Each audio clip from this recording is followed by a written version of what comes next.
कैसे हैं आप सब। उम्मीद करती हूँ बहुत बढ़िया होंगे, मजे में होंगे। मैं भी बिल्कुल बढ़िया हूँ।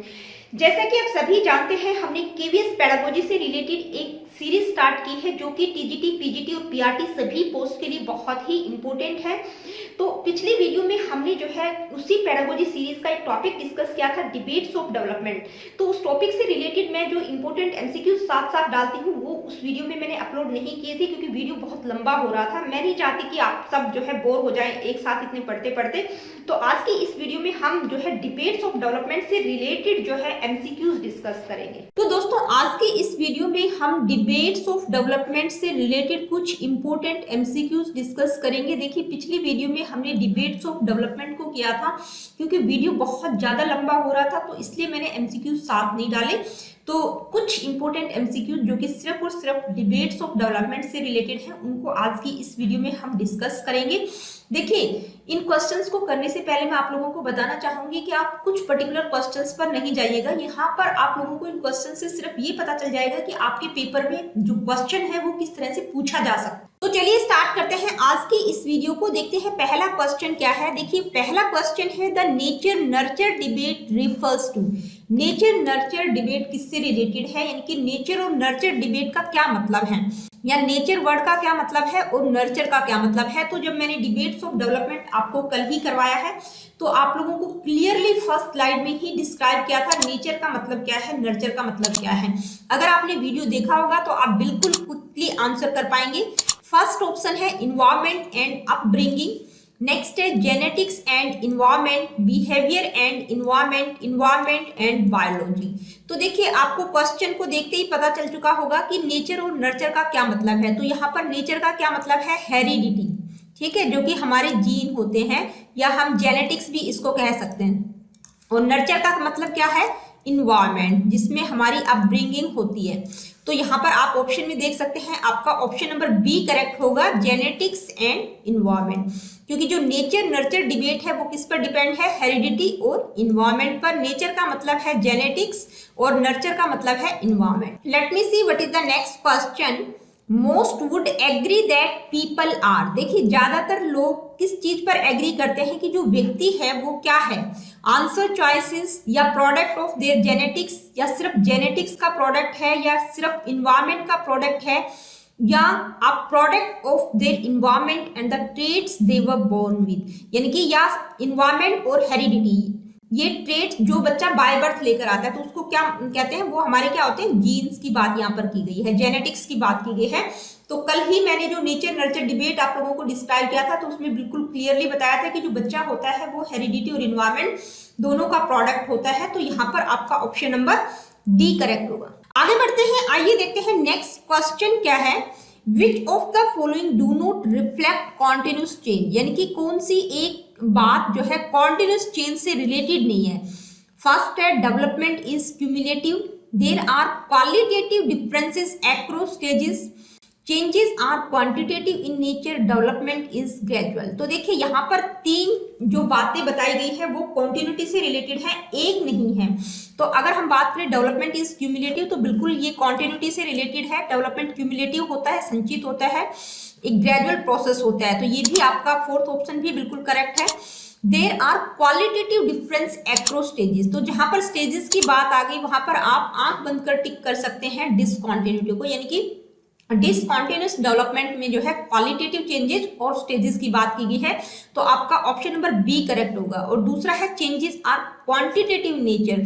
तो देखिए पहला, तीसरा और चौथा ये तीनों ऑप्शन किसकी विशेषताएं बता रहे हैं, जो कॉन्टिन्यूस डेवलपमेंट है उसकी बात की गई है। एक कौन सी कैरेक्टरिस्टिक नहीं है कॉन्टिन्यूस डेवलपमेंट की, कि भाई जो डेवलपमेंट है वो क्वालिटेटिव होता है और स्टेजेस के में होता है। तो ये क्या है, ये किसकी विशेषता है, ये डिसकॉन्टिन्यूटी की। नेक्स्ट क्वेश्चन है the fact that people can use later experiences to compensate for earlier defects is a contradiction of which element of earlier developmental psychology. देखिए फैक्ट क्या है कि जो व्यक्ति है वो अपने लेटर एक्सपीरियंसेस को यूज करते हैं इसके ऑपोजिट जो अर्लियर डिफेक्ट्स है उनको कंपनसेट करने के लिए, यानी कि किसी बच्चे के साथ अगर बचपन में कुछ अब्यूज हुआ है तो उस अभाव को पूरा करने के लिए वो लेटर एक्सपीरियंसेस का यूज करते हैं। कई बार होता है ना कि किसी बच्चे के साथ बचपन में बहुत गलत हुआ लेकिन बाद में जो है वो वेल सेटल्ड हो गया, यानी कि उसने जो बचपन में जो भी उसके साथ हुआ था वो भूल के आगे बढ़ गया। ठीक है, तो यहाँ पर हम कौन सी डिबेट की बात कर रहे हैं, later experience versus early experiences. ठीक है, तो ये वाली डिबेट की हम बात कर रहे हैं। तो यहाँ पर पूछा क्या गया है कि लेटर एक्सपीरियंसेस का प्रयोग करता है किसको पूरा करने के लिए, अर्लियर डिफेक्ट्स को कंपनसेट करने के लिए। तो जो ये लेटर एक्सपीरियंस है ये किसके साथ कंट्राडिक्टरी है, यानी कि किसके ऑपोजिट यूज किया गया है, तो किसके ऑपोजिट किया गया है, अर्ली एक्सपीरियंसेस के। तो आपके ऑप्शन है स्टेबिलिटी, डिसकंटिन्यूटी, कंटिन्यूटी या क्रिटिकल पीरियड्स। तो देखिए early experiences versus later experience की बात हम यहाँ कर रहे हैं, उस डिबेट की बात हम यहाँ कर रहे हैं। ठीक है, तो जो लेटर एक्सपीरियंस है उसके कंट्राडिक्टरी कौन सा शब्द यूज किया गया है इनमें से, तो स्टेबिलिटी, डिसकंटिन्यूटी और कंटिन्यूटी तो है नहीं, क्या है, क्रिटिकल पीरियड्स। क्योंकि जो अर्ली एक्सपीरियंसेस होते हैं उनको हम क्या कहते हैं, क्रिटिकल पीरियड होता है वो हमारी लाइफ का, किसी भी व्यक्ति की लाइफ का, क्योंकि वो बहुत क्रिटिकल माने जाते हैं। तो कौन सा शब्द का प्रयोग किया गया है, क्रिटिकल पीरियड्स, या हम इसकी जगह आपको अर्ली एक्सपीरियंसेस भी मिल सकता था। आगे बढ़ते हैं, देखते हैं next question. Amit says that language development is influenced by one's innate predisposition, while Sonali feels that it is because of the environment. This discussion between Amit and Sonali is about. देखिए अमित क्या कह रहे हैं कि जो language development है वो किससे इन्फ्लुएंस होता है, किसी भी व्यक्ति की इनेट प्रीडिस्पोजिशन। देखिए इनेट प्रीडिस्पोजिशन का मतलब हेरिडिटी, यानी कि जेनेटिक्स की बात यहाँ पर की गई है, नेचर की बात यहाँ पर की गई है, यानी कि वो नेचर से इन्फ्लुएंस होते हैं, हमारे जेनेटिक का उस पर ज्यादा इन्फ्लुएंस होता है, किस पर, लैंग्वेज डेवलपमेंट पर। तो ये कौन कह रहा है, ये कह रहा है अमित। सोनाली क्या कह रही है, वो कह रही है कि नहीं, इस पर जो है हमारे इन्वायरमेंट का ज्यादा इन्फ्लुएंस होता है। तो ये जो डिस्कशन चल रहा है, ये जो डिबेट चल रही है, ये किस टॉपिक पर है, किस, अमित और सोनाली के बीच जो डिबेट चल रही है वो किससे रिलेटेड है, critical and sensitive feelings, stability and instability argument, continuous and discontinuous learning, nature and nurture debate. तो देखिए यहाँ पर क्या है कि जो अमित है वो क्या कह रहा है कि हेरिडिटी का ज्यादा रोल है, जबकि सोनाली क्या कह रही है कि इन्वायरमेंट का ज्यादा रोल है। तो हेरिडिटी का मतलब क्या है यहाँ पर, नेचर, और नर्चर का मतलब क्या है, इन्वायरमेंट। तो दोनों के बीच किस टॉपिक पर बहस हो रही है, nature versus nurture. Next question है, when development is viewed as a process that is like sculpting a piece of clay, what is equivalent to the clay and what is equivalent to the shaping. देखिए क्या बात की गई है कि when development is viewed as a process that is like sculpting a piece of clay, यानी कि जब डेवलपमेंट होता है तो उसका प्रोसेस जो होता है उसको इस तरह से देखा जाता है कि जैसे क्ले को कोई शेप दिया जा रहा है। स्कल्पटिंग का मतलब क्या होता है, शेप दे देना। तो जो क्ले होती है वो क्या होती है, गिल्ली मिट्टी होती है, उसको जो मूर्तिकार होता है वो कोई भी शेप दे देता है। तो यहाँ पर पहले बात की गई है क्ले, यानी कि क्ले किसके इक्विवेलेंट है, और शेप जो है, जो क्ले को शेप दिया जा रहा है वो किसके इक्विवेलेंट है, उसके इक्विवेलेंट में कौन सा शब्द यूज किया गया है। आपके ऑप्शन है the child's behaviour and the environment, the environment and the child's behaviour, the child's mind and evolution, the child's behaviour and evolution. तो ये पीछे के जो दो ऑप्शन है तो बिल्कुल ही गलत है, क्योंकि यहाँ पर देखिए क्ले पहले पूछा गया है। तो क्ले का मतलब क्या है, आप अगर देखेंगे ध्यान से तो क्ले का मतलब गिल्ली मिट्टी है, उसको कोई भी शेप दी जा सकती है। गिल्ली मिट्टी से मतलब यहाँ पर है कि भाई बच्चा, यानी कि बच्चा भी नहीं कहेंगे, बच्चे का बिहेवियर। और जो शेपिंग की बात की गई है, स्कल्पटिंग की बात की गई है, तो शेप कौन देता है, इन्वायरमेंट, यानी कि बच्चा जिस तरह के इन्वायरमेंट में रहेगा उसकी अपब्रिंगिंग जो है उसी तरह की होगी। तो यहाँ पर क्ले किसके इक्विवेलेंट है, चाइल्ड्स बिहेवियर, और जो शेपिंग शब्द यूज किया गया है या स्कल्पटिंग शब्द यूज किया गया है वो किसके इक्विवेलेंट है, इन्वायरमेंट को। यानी कि क्ले का मतलब बच्चे का व्यवहार, जिसको आप कोई भी शेप दे सकते हैं, और शेप कौन देता है, हमारा इन्वायरमेंट, यानी कि जिस तरह के इन्वायरमेंट में हम रहते हैं बच्चे को की जो अपब्रिंगिंग होती है वो वैसी ही होती है। तो आपका ऑप्शन नंबर ए करेक्ट होगा, the child's behaviour and the environment. देखिए आपसे पहले क्ले की बात की गई है तो आपको उसी का ऑप्शन देखना है, उसी के इक्विवेलेंट शब्द को देखना है, और शेपिंग की बात बाद में की गई है। तो क्ले पहले है, तो क्ले का मतलब चाइल्ड्स बिहेवियर, और शेपिंग का मतलब क्या है, environment. Let me see what is the next question. The father of genetics. देखिए हमने नेचर नर्चर डिबेट की है तो हमें पता होना चाहिए जेनेटिक्स के जो फादर है वो कौन है। Gregor Mendel, Thomas Hunt Morgan, James Watson या चार्ल्स डार्विन।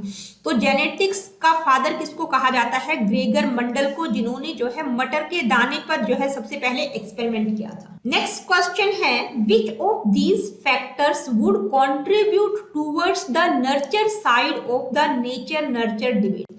देखिए जब हमने नेचर नर्चर डिबेट डिस्कस किया था तो मैंने आप लोगों से बताया था कि भाई क्वेश्चन का फॉर्मेट किसी भी तरह से हो सकता है। अगर नर्चर की बात की जा रही है तो आपको नर्चर साइड को देखना है, नेचर की बात की जा रही है यानी कि उससे रिलेटेड फैक्टर्स की बात की जा रही है तो आपको उस तरफ जाना है।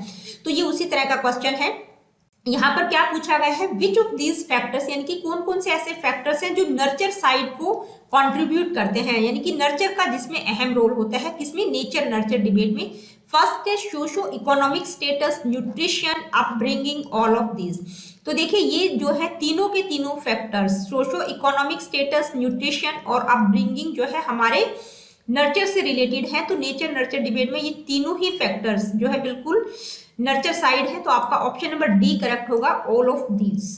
आगे बढ़ते हैं, देखते हैं नेक्स्ट क्वेश्चन। देखिए अगला क्वेश्चन है which of the following points reflect discontinuous change, यानी कि कौन सा पॉइंट डिसकंटिन्यूअस चेंज को रिफ्लेक्ट करता है। तो किसकी विशेषता पूछी गई है? डिसकंटिन्यूटी की। कौन सी डिबेट की बात की जा रही है? कॉन्टिन्यूटी वर्सेस डिसकंटिन्यूटी डिबेट की बात हम यहाँ पर कर रहे हैं। आपके ऑप्शंस क्या क्या है? Each new skill builds on earlier once.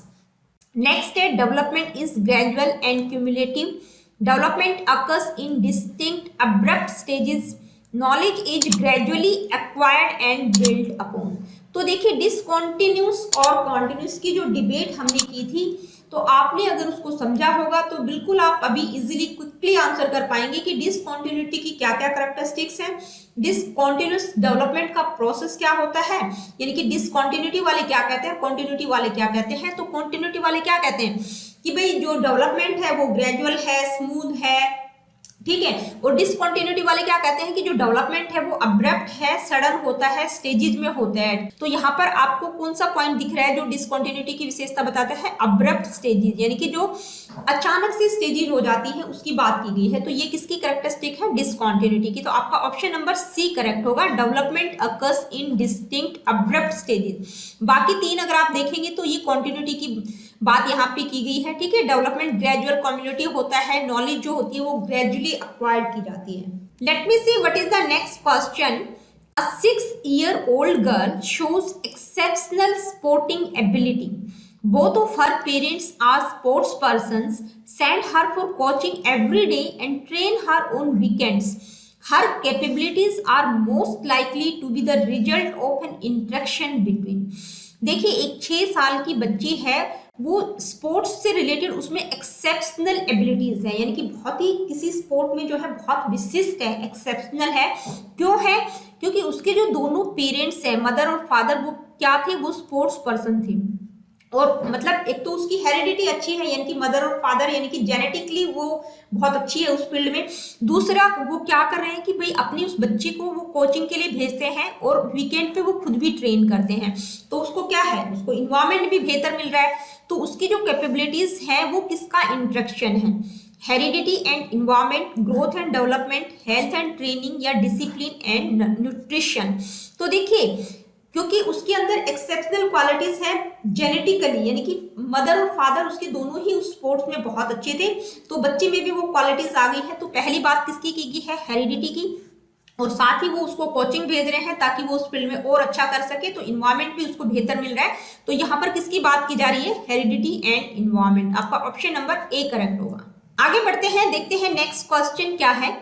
Which of these factors would not be a contributor in the nature side of the nature nurture debate? देखिए ये 4 फैक्टर आपको दिए गए हैं, तो बताना है कि इन फैक्टर्स में से कौन सा एक जो है नेचर को कंट्रीब्यूट नहीं करता, यानी कि नेचर की तरफदारी नहीं करता है, ठीक है। जहां नेचर की बात नहीं की गई है नेचर नर्चर डिबेट में, तो कौन सा एक फैक्टर जो कि नेचर को कंट्रीब्यूट नहीं करता? जीन्स, न्यूरोट्रांसमीटर्स, हॉर्मोन्स और कल्चर। तो ये जो ऊपर के 3 फैक्टर्स हैं ये किससे रिलेटेड है? ये हमारी जेनेटिक्स से रिलेटेड है, जेनेटिकली पेरेंट्स के थ्रू बच्चे में आते हैं।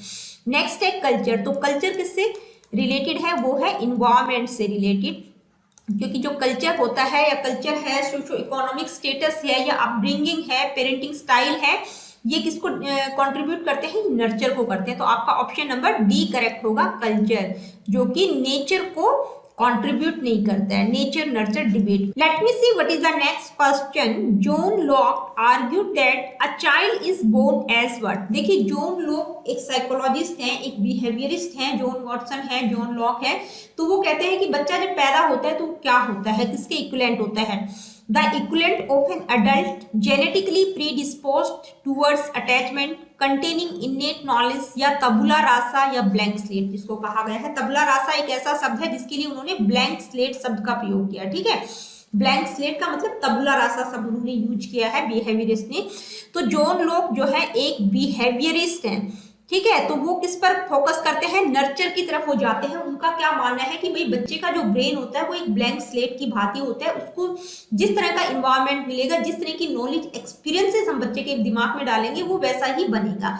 तो जॉन लॉक क्या मानते हैं, उन्होंने क्या शब्द यूज किया है बच्चे के लिए कि भाई बच्चा जब बॉर्न होता है तो कैसा होता है? तबुला रासा शब्द उन्होंने यूज किया है, ब्लैंक स्लेट, यानी कि बच्चे का जो माइंड होता है वो एक ब्लैंक स्लेट होता है। तो आपका ऑप्शन नंबर डी करेक्ट। अगर आप ध्यान से देखेंगे ना तो जब मैंने डिबेट्स ऑफ डेवलपमेंट करवाया था तो सबसे पहली स्लाइड थी नेचर और नर्चर वाली। तो नर्चर साइड में अगर आप देखेंगे तो वहां पर मैंने ब्लैंक स्लेट शब्द यूज किया है। तो अगर आप डिबेट्स वाला टॉपिक बिल्कुल डिटेल में समझ लेंगे तो आपको किसी भी क्वेश्चन में, यानी कि कोई भी क्वेश्चन किसी भी तरह से पूछा जा सकता है, कोई भी प्रॉब्लम नहीं होगी।